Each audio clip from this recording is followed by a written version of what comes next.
Hey team, I hope you're all doing well. I was recently asked a question, and that is how to determine marathon pace. And I wanted to share with you a resource that I use. It's the V.02 calculator. It's a running calculator online. And basically, it gives you a breakdown of the types of paces you need to be hitting for whatever specific goal that you're aiming for. Maybe your goal is to break a 3-hour marathon. So what it does is it'll break down the paces that you need to be hitting at easy pace, marathon pace, of course, 6:52 per mile pace or 4:16 kilometer pace. But it also gives you a breakdown of your threshold pace, what pace you need to be holding at anaerobic threshold, which is 6:29 mile pace or 4:02 kilometer pace. Also, if you're trying to run at your interval paces on the track or on the roads, it gives you a breakdown of that. So if you're trying to break a 3-hour marathon, you need to be running at around 5:58 interval pace or 3:42 kilometer pace. Okay, again, if you're training at paces well below 4:16 kilometer pace, in this case 3:42 pace, think about how much easier sub 3-hour marathon pace is going to feel. And so you determine marathon pace, in terms of how to determine marathon pace. Obviously, the fitter you get, the more anaerobically fit you are, the more aerobically fit you are, your ability to run for longer periods of time, that is definitely going to help you determine marathon pace just based off of your overall fitness. Okay, when I was training to break 2 hours and 22 minutes for the marathon, I kind of determined my marathon pace based off of other types of efforts. Like when I could run a 10K. If I could run a 10K around 30 minutes and 43 seconds, I knew, and that's again based off the V.02 calculator, I knew I could run under 2 hours and 22 minutes. To answer this question of how to determine marathon pace, I really just think it comes down to your overall patience, your preparation as you build up for your marathon. Say your goal is to break 2 hours and 22 minutes for the marathon. That was a goal of mine years ago. The equivalent of a 2 hour and 22 minute marathon is 1 hour, 7 minutes, and 43 seconds. So the V.02 running calculator is a good resource.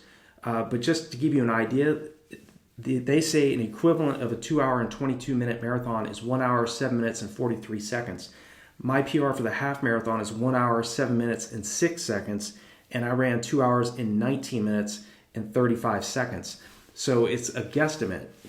But I think in order to answer the question of how to determine marathon pace, definitely check out the V.02 running calculator because it does give you some really good estimations, some good guesstimates of what your marathon pace should be, what types of paces you need to be hitting at easy, moderate, and very intense efforts. Definitely to run a faster marathon, though, you have to run longer distances. If in the past you've been training for your marathons and your long run has maybe been around 14 to 15 miles or just under 16 kilometers, you do want to get to a point where you're running more toward 30 kilometers to 35 kilometers for your long runs.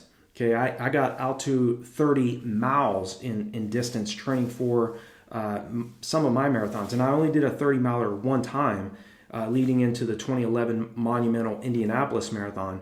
But the majority of my long runs are over the years from when I first started marathons in 2002 to the present is anywhere from around 18 miles to around 23 miles in length. I don't think running further than around 23 miles is really going to make you any faster over the marathon distance. Again, it's quality over quantity.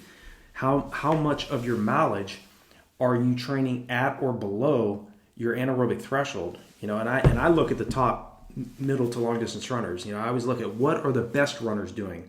How are they setting up their training?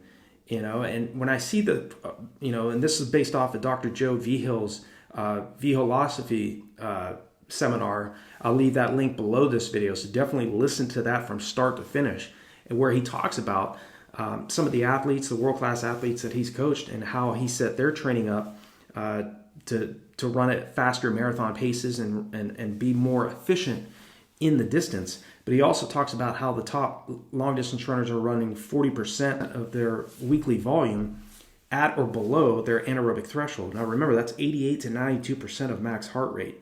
So that's high quality running.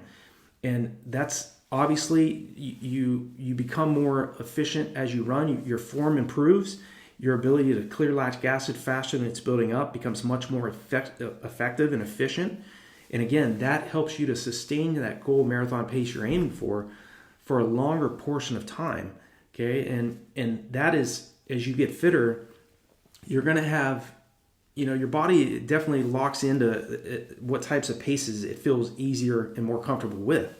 And you determine marathon pace really, as you get fitter, you're going to know. You're just going to know. If you're training for, breaking a 4-hour marathon, that 9:09 mile pace is what you need to hit. 5:41 kilometer pace is what you need to hit.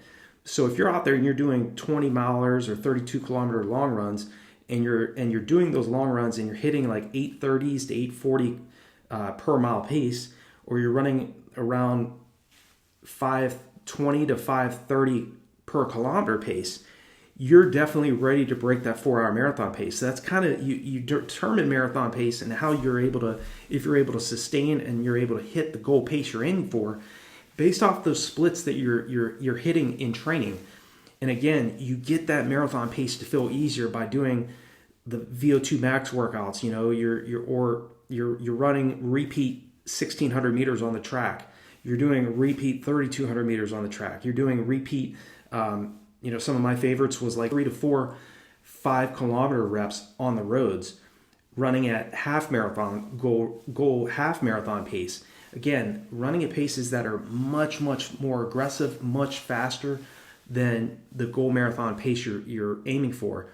And so in order to determine marathon pace, again, you determine it by your overall preparation, your patience, knowing that a longer buildup is going to set you up for success better than a shorter buildup. If you're training for the marathon, focus on a 16, 20 to 24 week buildup. Don't try to prepare for a marathon in a matter of 4 to 8 weeks. I recently made a video about how to prepare for a marathon in 1 month, because that's been asked. And it's just not enough time to prepare properly, okay? It takes 3 to 4 weeks to adapt to the stress you're placing on the body. So a 24-week buildup is a much better plan of action if you're trying to aim for a new personal best over the marathon distance. But you determine marathon pace again as you get fitter, as you get further into a longer buildup. You're going to be hitting splits in training during those long runs, during your tempo runs, that are going to be very good indicators that you're ready to run a new personal best over the marathon distance. For me personally, I knew when I was running 32 kilometer long runs between 5:25 and 5:45 per mile pace at 6,000 feet, I knew I was ready to run not only under 2 hours and 22 minutes was my goal, but if I did everything right, I would be under 2 hours and 20 minutes for the marathon. So 5:19 mile pace or 3:18 per kilometer pace. So again, I was able to determine it just based off of the splits I was hitting for the repeat 1600s I was doing. I was running under 10 flat for repeat 3200s on the track at altitude. So again, whatever goal you have, maybe it's to break 2:30 for the marathon. Okay, that's 5:43 per mile.